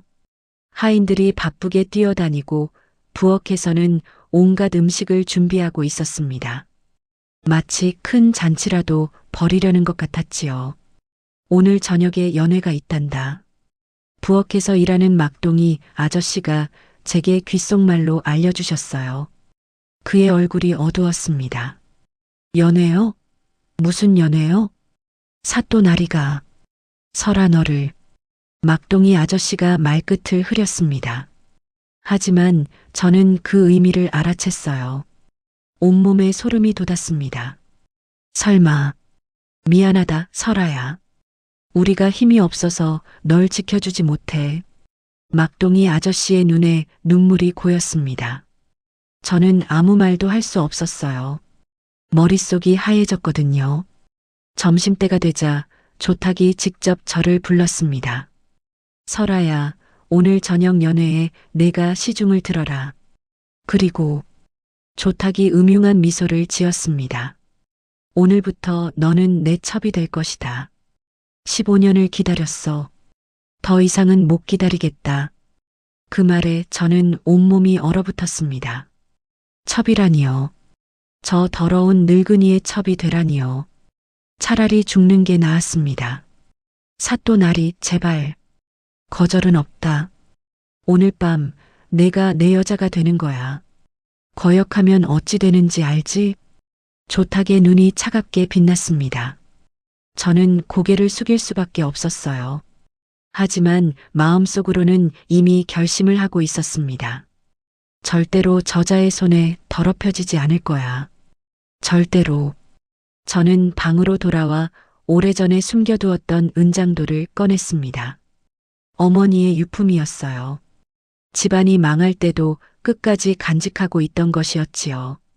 저는 그 은장도를 품속에 넣었습니다.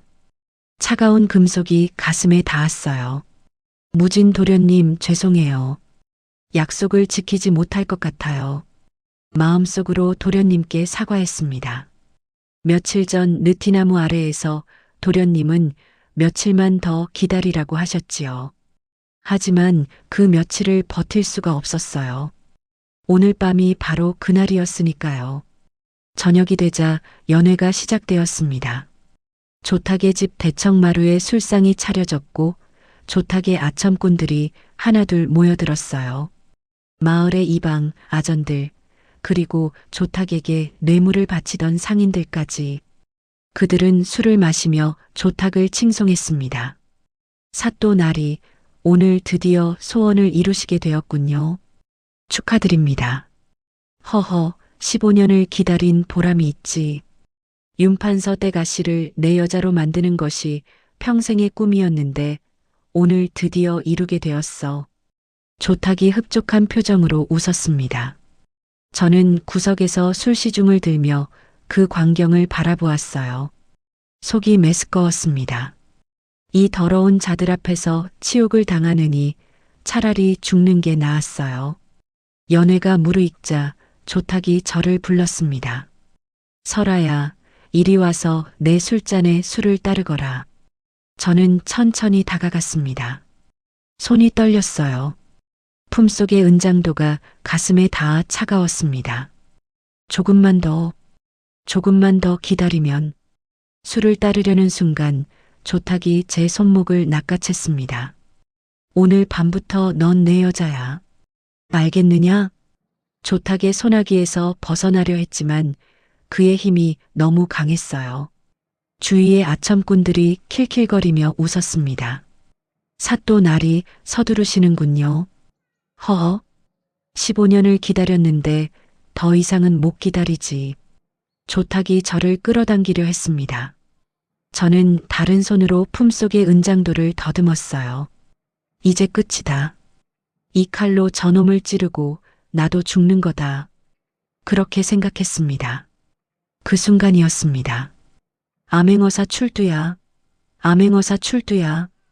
담장 밖에서 우렁찬 목소리가 울려 퍼졌습니다. 그 소리에 연회장이 일순간 조용해졌어요. 모든 사람의 얼굴이 하얗게 질렸습니다. 뭐야? 조탁이 제 손목을 놓았습니다. 저는 뒤로 물러섰어요. 쾅! 대문이 박차지고 수많은 역졸이 마당으로 들이닥쳤습니다. 횃불이 밤하늘을 밝히고 발걸음 소리가 천둥처럼 울렸지요. 그리고 그 역졸들 중앙에 한 남자가 서 있었습니다. 낡은 삿갓을 벗어던진 그는 이제 어사화를 쓰고 붉은 관복을 입고 있었어요. 손에는 번쩍이는 마패가 들려 있었습니다. 며칠 전 느티나무 아래에서 만났던 그 선비. 바로 무진 도련님이셨습니다. 조탁은 들어라. 무진 도련님의 목소리가 연회장에 쩌렁쩌렁 울렸습니다. 백성의 고열을 짜내고 무고한 여인을 핍박한 죄. 임금님의 이름으로 내 목을 칠 것이다. 조탁의 얼굴이 흙빛이 되었습니다. 그는 벌벌 떨며 바닥에 엎드렸어요. 어사나리 살려주십시오. 목숨만은. 닥쳐라. 내 놈이 저지른 죄가 얼마인데 감히 목숨을 구걸하느냐. 무진 도련님이 일갈하셨습니다. 역졸들이 조탁을 끌어내어 포승줄로 묶었어요. 연회장에 있던 아첨꾼들도 모두 잡혀갔습니다. 그리고 무진 도련님이 저를 향해 걸어오셨습니다. 저는 그 자리에 서서 움직일 수가 없었어요. 다리에 힘이 풀렸거든요. 무진 도련님이 제 앞에 멈춰 서셨습니다. 낭자, 괜찮소? 도련님, 저는 말을 잇지 못했습니다. 눈물이 쏟아져 나왔거든요. 무진 도련님이 품속에서 무언가를 꺼내셨어요. 그것은 낡고 이가 빠진 사발이었습니다. 15년 전 제가 보리밥을 담아드렸던 바로 그 사발이었어요. 세월의 흔적이 역력했지만 틀림없이 그 사발이었습니다. 낭자, 보시오. 무진 도련님이 그 사발을 제게 보여주셨습니다. 내가 이 그릇에 담긴 은혜를 한시도 잊지 않고 돌아왔소. 15년 동안 이 사발을 품에 안고 잠을 잤소. 힘들 때마다 이것을 보며 버텼소. 저는 그 사발을 바라보았습니다. 손이 떨렸어요. 이것을 15년 동안 간직하고 계셨다니요. 낭자가 건네준 보리밥 한 그릇이 내 목숨을 살렸소. 그리고 낭자가 건네준 쌈짓돈이 내 꿈을 살렸소. 나는 그 은혜를 갚기 위해 15년을 달려왔소. 무진 도련님이 제 손을 잡으셨습니다. 이제 내가 당신의 방패가 되어주겠소. 2번 다시 이런 고통을 겪지 않게 내가 평생 지켜드리겠소. 저는 더 이상 참을 수가 없었습니다. 그 자리에 무릎을 꿇고 울었어요. 15년 동안 참아왔던 모든 것이 터져 나왔습니다. 슬픔도 고통도 그리고 기쁨도. 무진 도련님이 저를 일으켜 세우셨습니다. 그리고 꼭 안아주셨어요. 울지 마시오, 낭자. 이제 다 끝났소. 이제 다 괜찮을 것이오. 그 품이 따뜻했습니다. 15년 동안 잊고 있었던 온기였어요. 저는 그 품에 얼굴을 묻고 한참을 울었습니다. 얼마나 그렇게 있었을까요? 역졸 하나가 다가와 무진 도련님께 보고를 드렸습니다. 어사나리, 조탁과 그 일당을 모두 포박했습니다. 수고했다. 옥에 가두고 내일 신문하도록 하라. 예, 알겠습니다. 역졸이 물러가고 무진 도련님이 다시 저를 바라보셨습니다. 낭자, 오늘부로 양인 신분을 회복하시오. 내가 모든 절차를 밟아놓았소. 양인. 드디어 저는 다시 자유로운 몸이 되는 것이었습니다. 그리고 무진 도련님이 잠시 말을 멈추셨습니다. 그리고 저를 똑바로 바라보셨어요. 낭자, 나와 함께 가시겠소? 네. 내 곁에서 평생을 함께 해주시겠소? 내 아내가 되어주시겠소? 그 말에 심장이 멎는 것 같았습니다. 아내라니요. 무진 도련님의 아내가 되라니요. 도련님, 저는 15년 동안 노비였어요. 이렇게 늙고 지친 몸인데 그런 것은 상관없소. 무진 도련님이 제 말을 끊으셨습니다. 나는 15년 전부터 낭자만을 생각하며 살아왔소. 낭자가 양반이든 노비든 점든 늑든 그런 것은 아무 상관이 없소. 나는 그저 낭자와 함께하고 싶을 뿐이요. 저는 눈물이 멈추지 않았습니다. 15년 전 그 겨울날 낭자가 내게 건넨 보리밥 한 그릇. 그것이 내 인생을 바꿨소. 낭자가 아니었으면 나는 그날 밤 얼어 죽었을 것이요. 낭자가 내 목숨을 살렸소. 그리고 내 꿈을 살렸소. 무진 도련님이 제 손을 꼭 쥐셨습니다. 이제 내가 낭자의 남은 인생을 책임지고 싶소. 낭자가 받은 고통의 배만큼 행복을 드리고 싶소. 제발 내 청을 받아주시오. 저는 한참 동안 말을 하지 못했습니다. 너무나 감격스러웠거든요. 이런 말을 들을 자격이 있는지 모르겠었어요. 도련님, 저 같은 사람이 도련님 곁에 있어도 되는 건가요? 낭자 같은 사람이기에 내 곁에 있어야 하는 것이요. 무진 도련님이 미소를 지으셨습니다. 나는 낭자를 사랑하오. 15년 전부터 지금까지 그리고 앞으로도 영원히. 그 말에 저는 드디어 고개를 끄덕였습니다. 저도 도련님을 사랑해요. 15년 동안 단 하루도 잊은 적이 없어요. 그 말을 내뱉는 순간 무진 도련님이 저를 다시 꼭 안아주셨습니다. 저도 도련님을 꼭 안았어요. 15년 동안 기다려온 포옹이었습니다.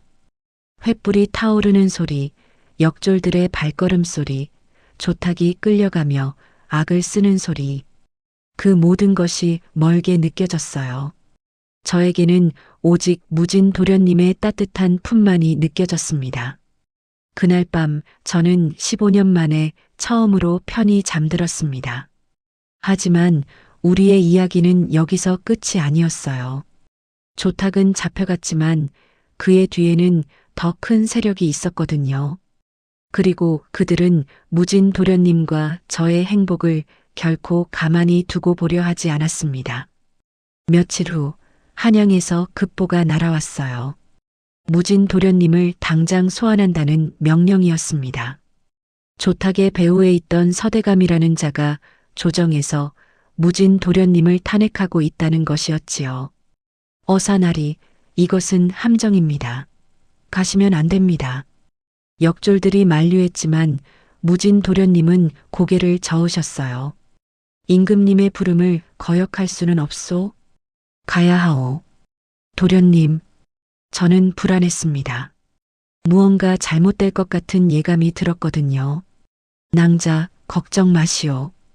반드시 돌아오겠소. 무진 도련님이 제 손을 잡으셨습니다. 잠시만 기다려 주시오. 모든 것을 해결하고 돌아와서 낭자와 혼례를 올리겠소. 저는 고개를 끄덕였습니다. 하지만 가슴 한구석이 불안하게 떨렸어요. 무진 도련님이 한양으로 떠나시던 날, 저는 마을 어귀까지 배웅을 나갔습니다. 도련님이 말에 오르시며 저를 바라보셨어요. 낭자, 반드시 돌아오겠소. 믿어주시오. 믿어요, 도련님. 꼭 돌아오세요. 도련님이 품속에서 그 낡은 보리밥 사발을 꺼내셨습니다. 이것을 낭자에게 맡기겠소. 내가 돌아올 때까지 간직해 주시오. 저는 떨리는 손으로 그 사발을 받았습니다. 15년의 세월이 담긴 사발이었어요. 반드시 돌아와서 이것을 돌려받겠소. 무진 도련님이 미소를 지으셨습니다. 그리고 말을 몰아 떠나셨어요. 저는 그 뒷모습이 보이지 않을 때까지 서서 바라보았습니다. 가슴이 조여왔어요. 왠지 이대로 영영 헤어지는 것 같은 불안감이 엄습했거든요. 도련님, 제발 무사히 돌아오세요. 저는 품에 안은 사발을 꼭 껴안으며 기도했습니다. 15년 전처럼 다시 기다림의 시간이 시작되었습니다. 작은 선의는 결코 사라지지 않습니다. 그것은 눈덩이처럼 불어나 당신이 가장 힘든 순간 기적이 되어 돌아올 것입니다. 이 말은 무진 도련님이 정승의 자리에 오르신 날 임금님 앞에서 하신 말씀이에요. 저는 그 자리에 함께 있었습니다. 무진 도련님의 아내로서요. 그날의 감격을 저는 평생 잊지 못할 거예요. 자, 이제 마지막 이야기를 들려드릴게요. 어떻게 모든 것이 마무리되었는지요. 무진 도련님이 한양으로 떠나신 후 저는 매일 마을 어귀에 나가 도련님이 돌아오시기를 기다렸습니다. 하루가 지나고 이틀이 지나고 열흘이 지났어요. 하지만 도련님은 돌아오지 않으셨습니다. 대신 불길한 소문만 들려왔지요. 암행어사 이무진이 영모 혐의로 옥에 갇혔다더라. 그 소문을 들었을 때 저는 눈앞이 캄캄해졌습니다. 영모라니요. 도련님이 영모를 꾀했다니요. 말도 안 되는 소리였어요. 나중에 알고 보니 조탁의 배후에 있던 서대감이라는 자가 꾸민 일이었습니다. 서대감은 조정의 실세였어요. 조탁에게 뇌물을 받아 온갖 비리를 눈감아주던 자였지요. 무진 도련님이 조탁을 잡아들이자 자신의 비리가 드러날까 두려워 도련님을 영모로 몰아 제거하려 한 것이었습니다. 저는 가만히 있을 수가 없었어요. 15년 전 저는 무진 도련님을 지키기 위해 스스로 떠나보냈습니다. 그것이 도련님을 살리는 길이라고 생각했거든요. 하지만 그 결과는 15년의 고통이었어요. 이번에는 다르게 하고 싶었습니다. 이번에는 제가 직접 싸우고 싶었어요. 저는 한양으로 올라갔습니다. 노비 신분에서 양인으로 풀려난 지 얼마 되지 않은 몸이었지만 두렵지 않았어요. 무진 도련님을 구해야 한다는 생각뿐이었습니다. 한양에 도착한 저는 무진 도련님이 갇혀 계신 옥을 찾아갔어요. 하지만 면회는 허락되지 않았습니다. 영모 혐의자는 누구도 만날 수 없다고 했지요. 저는 포기하지 않았습니다. 매일 옥 앞에서 무릎을 꿇고 앉아 있었어요. 비가 오나 눈이 오나 해가 뜨나 해가 지나 저는 그 자리를 지켰습니다. 저 여인은 대체 누구야? 암행어사 이무진의 약혼녀라더라. 매일 저렇게 와서 앉아 있어. 사람들이 수군거렸지만 저는 아랑곳하지 않았어요. 오직 한 가지 생각뿐이었습니다. 무진 도련님을 구해야 한다. 이번에는 절대로 놓치지 않겠다. 그렇게 한 달이 지났을 때 뜻밖의 기회가 찾아왔습니다. 임금님께서 친히 무진 도련님의 재판을 주재하신다는 소식이 들려온 거예요. 서대감의 일방적인 주장만으로는 유죄를 확정할 수 없다며 직접 사실관계를 확인하시겠다고 하셨다고요. 저는 그 재판에 증인으로 나서겠다고 청원했습니다. 처음에는 거절당했어요. 여자가, 그것도 한때 노비였던 여자가 어떻게 조정의 재판에 나서느냐고요. 하지만 저는 포기하지 않았습니다. 저는 서대감과 조탁의 비리를 직접 목격한 사람입니다. 15년 동안 조탁의 집에서 종살이를 하며 그들이 저지른 온갖 악행을 보았습니다. 제발 제 말을 들어주십시오. 마침내 저의 청원이 받아들여졌어요. 재판 당일 저는 임금님 앞에 무릎을 꿇었습니다. 온몸이 떨렸어요. 하지만 무진 도련님을 구해야 한다는 생각이 저를 버티게 해주었습니다. 저는 모든 것을 말씀드렸어요. 조탁이 얼마나 탐욕스럽고 비열한 자인지, 그가 백성들에게 어떤 짓을 저질렀는지, 그리고 서대감과 어떻게 결탁하여 비리를 저질렀는지, 15년 동안 제가 목격한 모든 것을 낱낱이 고했습니다. 그리고 무엇보다 저는 목소리에 힘을 주었어요. 이무진 어사나리는 영모를 꾀할 뿐이 아닙니다. 그분은 오직 백성을 위해, 정의를 위해 살아온 분입니다. 15년 전 굶어 죽어가던 그분을 제가 살렸습니다. 그리고 그분은 그 은혜를 갚기 위해 15년을 공부하여 벼슬길에 올랐습니다. 그런 분이 어찌 영모를 꾀하겠습니까? 제 말이 끝나자 조정이 술렁거렸어요. 임금님께서 한참 동안 아무 말씀이 없으셨습니다. 그리고 마침내 입을 여셨지요. 서대감을 압송하라. 그 한마디에 조정이 발칵 뒤집어졌습니다. 서대감은 벌벌 떨며 억울하다고 외쳤지만 소용없었어요. 임금님께서 직접 조사를 명하셨고 서대감의 비리가 하나둘 드러나기 시작했습니다. 무진 도련님은 무죄로 풀려나셨어요. 옥에서 나오신 도련님의 모습을 처음 보았을 때 저는 그 자리에서 주저앉아 울었습니다. 한 달 동안 얼마나 고생하셨을까요? 얼굴은 수척해지셨고 수염은 덥수룩하게 자라 있었어요. 하지만 그 눈빛만은 여전히 맑고 강했습니다. 낭자, 무진 도련님이 저를 부르셨어요. 저는 도련님께 달려갔습니다. 도련님 살아계셔서 다행이에요. 낭자 덕분이요. 낭자가 나를 또 살린 것이요. 무진 도련님이 저를 꼭 안아주셨습니다. 우리는 그렇게 한참을 서로를 안고 있었어요. 그 후로 많은 일이 있었습니다. 서대감은 모든 비리가 드러나 차명을 당했어요. 조탁 역시 유배지에서 병으로 세상을 떠났다고 합니다.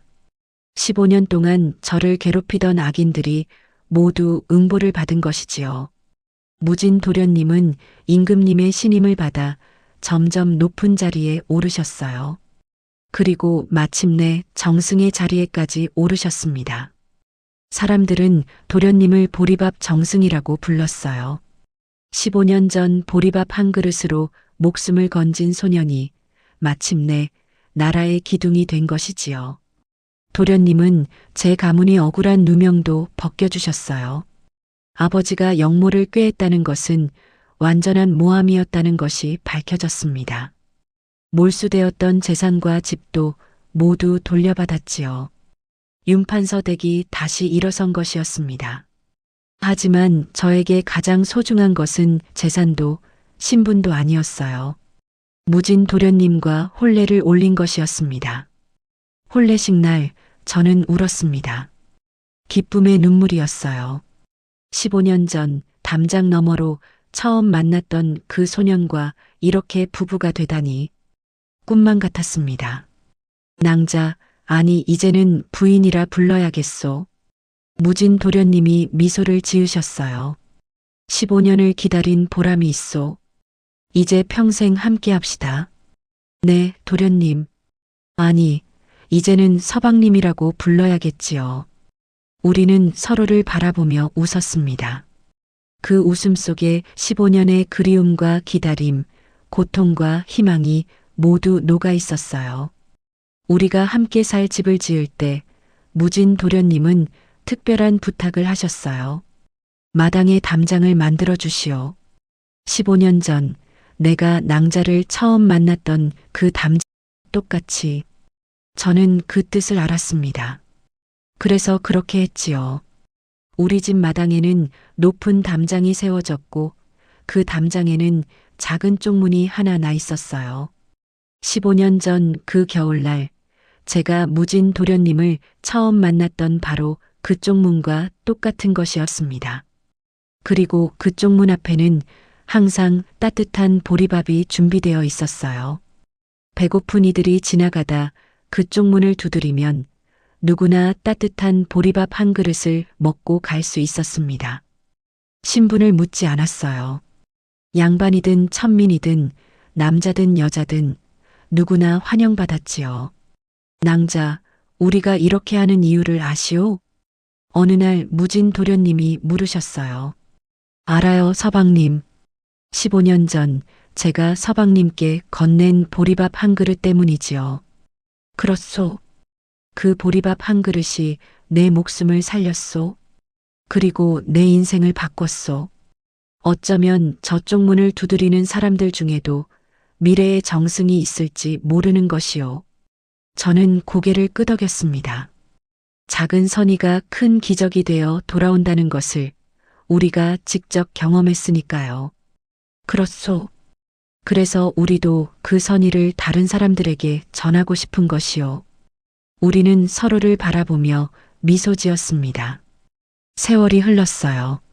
무진 도련님과 저는 슬하에 삼남매를 두었습니다. 큰아들은 아버지를 닮아 학문에 뛰어났고 둘째 딸은 저를 닮아 마음씨가 고왔어요. 막내 아들은 장난꾸러기였지만 누구보다 착한 아이였지요. 아이들에게 우리는 항상 그 이야기를 들려주었어요. 너희 아버지와 어머니가 어떻게 만났는지 아느냐? 네, 알아요. 보리밥이요. 아이들이 신나게 대답했어요. 그렇단다. 보리밥 한 그릇이 아버지의 목숨을 살리고 결국에는 우리 가족을 만들었단다. 와, 보리밥이 정말 대단하네요. 아이들이 눈을 반짝였어요. 저와 무진 도련님은 서로를 바라보며 웃었습니다. 그래서 너희도 기억해라. 작은 선이라도 절대 가볍게 여기지 마라. 그 작은 선의가 언젠가 큰 기적이 되어 돌아올 수 있단다. 아이들이 고개를 끄덕였어요. 그 모습을 보며 저는 마음이 뿌듯했습니다. 우리의 이야기가 아이들에게 그리고 그 아이들의 아이들에게 전해지겠지요. 작은 선의의 힘을요. 금이 아주머니도 찾았어요. 15년 전 헤어진 후 소식을 알 수 없었던 금이 아주머니를 무진 도련님이 수소문에서 찾아주셨습니다. 아주머니는 한양 근처의 작은 마을에서 힘겹게 살고 계셨어요. 아씨, 아니 마님. 금이 아주머니가 저를 보자마자 울음을 터뜨리셨어요. 저도 아주머니를 꼭 껴안고 울었습니다. 아주머니, 그동안 얼마나 고생하셨어요. 마님이야말로 15년 동안 얼마나 힘드셨어요. 우리는 한참을 울었어요.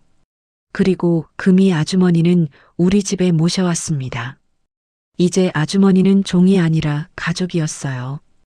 우리 아이들의 할머니처럼 지내시며 평생 편안하게 사셨지요. 어느 날 저녁이었어요. 무진 도련님과 저는 마당의 쪽문 앞에 나란히 앉아 있었습니다. 해가 지고 하늘에 별이 하나둘 떠오르고 있었지요. 서방님 생각해보면 참 신기해요. 뭐가 말이오? 15년 전 그 겨울날 제가 이쪽 문을 열지 않았더라면 어떻게 되었을까요? 무진 도련님이 잠시 생각에 잠기셨어요. 아마 나는 그날 밤 얼어 죽었을 것이요. 그리고 저는 평생 외롭게 살았겠지요. 그랬을 것이요. 우리는 서로를 바라보았어요. 하지만 부인이 그 문을 열었소. 네, 열었어요. 왜 열었소? 그날 밤 왜 그 문을 열었소? 저는 잠시 생각했어요. 그리고 대답했습니다. 모르겠어요. 그냥 열어야 할 것 같았어요. 누군가를 도와야 할 것 같았어요. 그게 무엇인지는 몰랐지만 그냥 그렇게 느꼈어요. 무진 도련님이 제 손을 잡으셨어요. 그것이 바로 선이라는 것이요. 이유 없이, 대가 없이 그저 남을 돕고 싶은 마음. 그것이 부인을 움직였고 결국 우리 둘의 인생을 바꾼 것이요. 저는 고개를 끄덕였습니다. 그래서 저는 믿어요. 작은 선의는 결코 사라지지 않는다고. 그것은 눈덩이처럼 불어나 가장 힘든 순간에 기적이 되어 돌아온다고. 무진 도련님이 미소를 지으셨어요. 나도 그렇게 믿소. 그리고 그것을 부인에게서 배웠소.